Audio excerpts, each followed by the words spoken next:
Hello, everybody, and welcome back to our weekly Sermonette. This week is Erev Shabbos, the Friday leading into Shabbat, Parshat Bamidbar. It's the fourth book of the Chumash and of the Torah, and it is called Bamidbar, in the desert.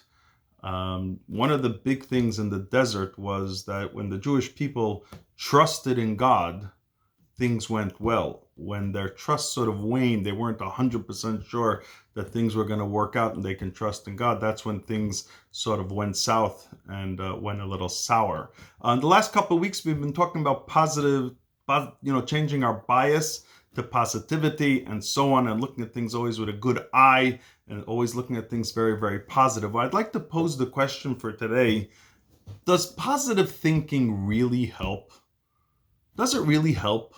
Positive thing, or is it just a feel-good type of thing? And I'd like to start off with a story about Rabbi Yeshua Binyamin Gordon, who was the shliach for many, many years. Unfortunately, passed away recently.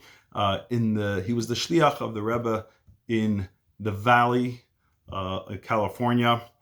And when he went out on shlichus, he got an answer. He had a blessing from the Rebbe about his going out to start the Chabad Center in the 70s, or I believe it was, and he got a bracha from the Rebbe at the time that all the decisions that he makes, they should be able to be firm decisions. He got a bracha that this would be a message, sort of a success for him, that he should be able to make firm decisions, that he should do so with alacrity, and that should be coupled with hard work, with faith and trust in God.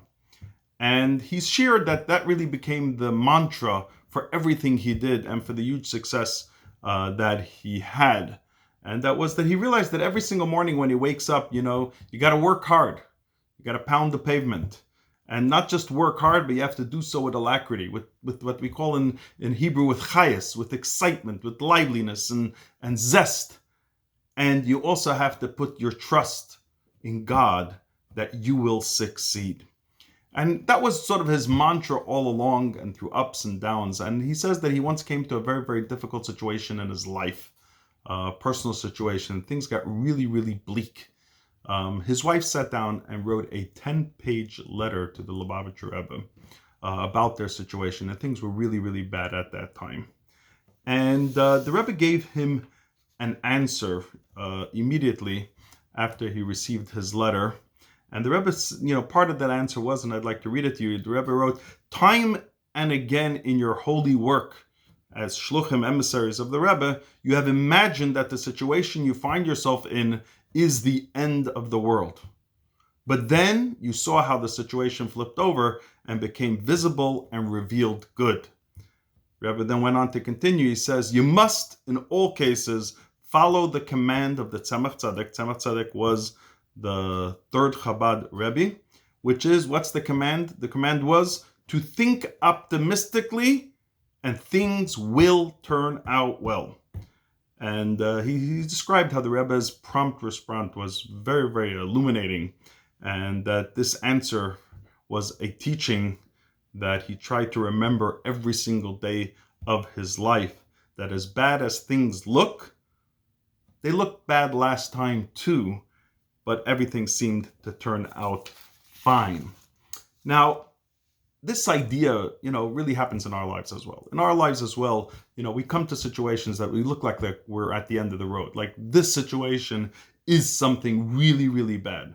But the truth is, if we were honest with ourselves and we take away the emotion and the difficulty of the moment, we've had other situations in our life that were also seemed pretty, pretty bleak. And you know what? They somehow turned out well. They didn't end up being as bad as we thought they would be, and perhaps even something good came out of it. Now, the Rebbe invoked this statement of the Tzemach Tzedek, the third Chabad Rebbe, and which is Trach gut vet sein gut, think well and it will be well. And this comes from the Tzemach Tzedek, third Chabad Rebbe. And the story is basically that there was a fellow who had a child who was very, very ill, and doctors sort of gave up hope, and so he traveled to his Rebbe at the time, this is ancient Russia, traveled, and he finally came to the Rebbe. And when he went to ask for a blessing for his son, the Rebbe told him, Trach gut vet sein gut, that we have in Jewish tradition, Jewish mystical tradition, Jewish Hasidic teachings, that if you think positive, the outcome will be positive. Now this Chassid, trusting in his Rebbe, he says, well, if the Rebbe said that, then that's what's going to happen. And he thought positively. And his whole way home was a journey of several days. He just envisioned in his mind how, that it's going to be good. He's going to come home and his son will be better and everything's going to be good. And guess what? When he got home, actually the situation was better. His son was healed despite the doctor's negative prognosis. Now, this is the idea, positive thinking is not it's not unique to Judaism. You go into the self-help section of any bookstore, you will find the books on positive thinking and think positive and so on and so forth. But the truth is, if we're honest to ourselves, isn't that a bit naive to believe that, if I think positive, the outcome will always be positive? Isn't it even a bit dangerous to always assume that the outcome will be positive? What if it's not? Outcomes aren't always 100% positive at the end. So isn't it isn't that a setup perhaps for sometimes great disappointment? As a matter of fact, current scientists, there are some that have pushback on positive thinking. There's actually a concept of negative thinking. Think about what might be the worst case scenario and perhaps envision that, so you'll be prepared for that. So what we need to do is really dig a little deeper into this idea of thinking positive so the outcome will be positive. This idea of trach gut vet sein gut. And the Rebbe actually once gave a talk about this, and he asked the question, he says, on what basis do we assume that the end is going to be good? If you'd say think positive, on what basis? Isn't it a little presumptuous for us to assume that we're always deserving of God's grace, that things are going to be good for us? There's a basic Jewish belief of reward and punishment, that, you do things well, you get reward. Things maybe haven't done so well, perhaps there's idea of punishment, and so on and so forth. In what basis do we base our idea of positive thinking, of think positive, it'll be positive? So the Rebbe then explained in this talk that he says, when a person trusts in God, when a person puts their total trust in God, that God will take care of them and things will be well, what they're doing is they're rising above the natural order. Because you know what? Naturally, not necessarily. But if you rise above that, you rise above your own nature, then what this does, this actually elicits in return that reciprocally, God actually puts aside, so to say, the natural order and treats us in a way that is higher than the natural order. Higher than, God sort of suspends this idea of reward and punishment, deserving, undeserving, and so on and so forth, and makes sure that the outcome is positive. In a sense, what we're saying is that this really changes the future reality.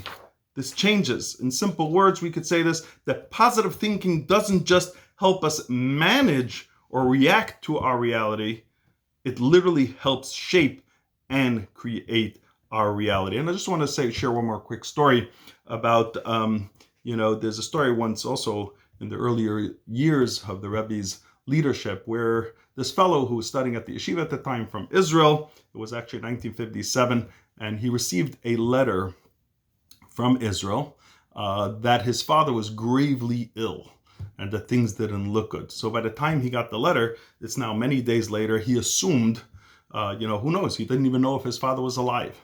And he, with a broken heart and sort of trembling, he went to Chabad World Headquarters and asked for an audience with the Rebbe, and he met with the Rebbe, and he asked the Rebbe for a blessing. He says, I didn't even know what to think at this time.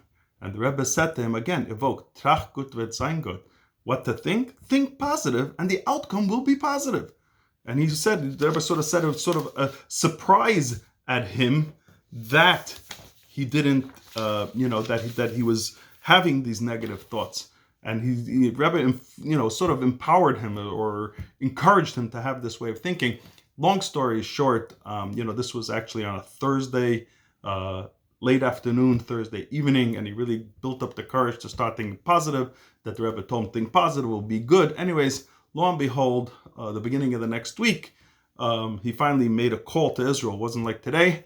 A call was a big deal. He scheduled a call and he called Israel to find out how his dad was doing. And he found out his dad took a turn for the better and everything was doing well and he was out of danger. And he started asking, questions. When did this happen? Anyways, he found out that actually as of Thursday night, things took a turn for the good and his dad's doing much better. And they're talking about going home from the hospital. After that, he ran to Chabad headquarters. They were davening Mincha at the time. There was going to be a service for Mincha. So after Mincha, the Rebbe walked by.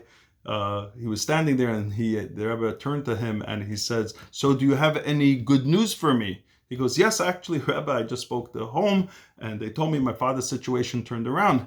And he said to him, he says, when did things turn around? He says, well, actually, they started to turn around on before Shabbos, last Thursday evening is what my mother told me. He says, and the Rebbe says, "And when did you start thinking positively?" And he had to admit, he says, "Yeah, that Thursday evening after I spoke with you is when that, when things started to turn around for the good." Anyways, make a long story short, the Rebbe said, well, hopefully this won't happen again. Hopefully we won't have to deal with this again. The basic ideas of this idea, what we really want to sum this up is that, our thoughts can actually limit or expand our potential.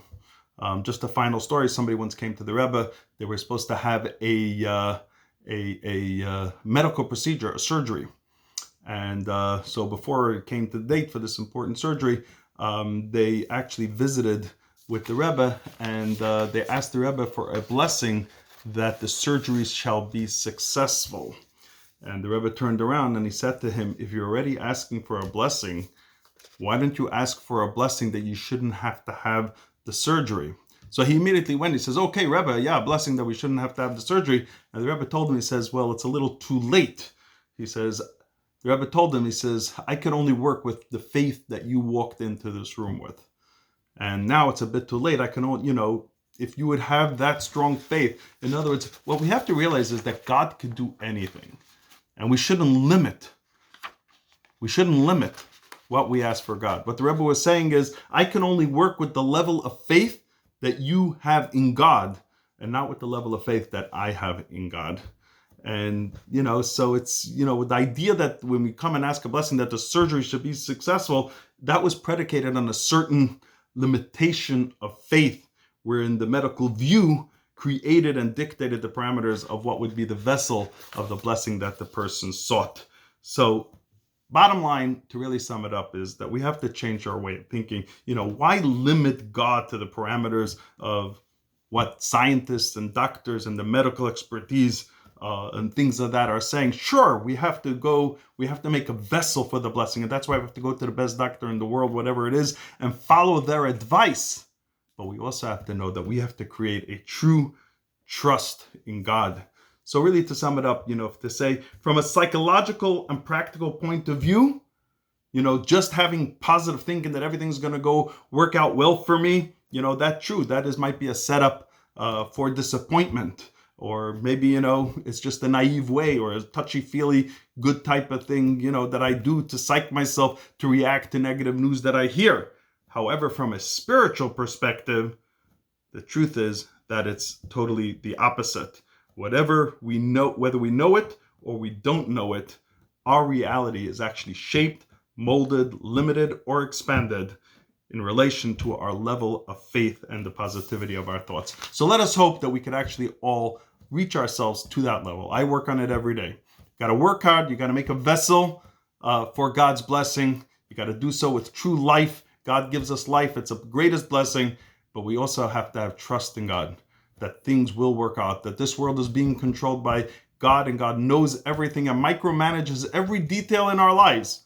And if we put our trust in Him, that things will turn out well, then we actually open up a whole new channel, which is above the natural order, to merit God's blessing in turn. Let us hope that let us all try to create that positive thought process, put our trust in God, and let us hope that quickly and speedily this whole situation that we find ourselves in related with COVID-19 should end in a way that doctors do understand, don't understand, but we should be able to all be reunited together. Things should get back to normal quickly. We shouldn't just limit what we ask for, but we should go for the gold, and we should be able to go back to a normal life. And hopefully that this should be the last cleansings or little sparks, as we say, that we need to have to finish our current exile. And we shouldn't just ask that we should get back to our shuls, but we should also merit the end of this dark and long journey of exile and merit a time of total goodness, and where illness and death would cease completely with the coming of Mashiach. May it be speedily in our days. Amen. Look forward to seeing you all very, very soon in person, together, happy smiles, and looking back at this time and only celebrating good things. Shabbat Shalom, and look forward.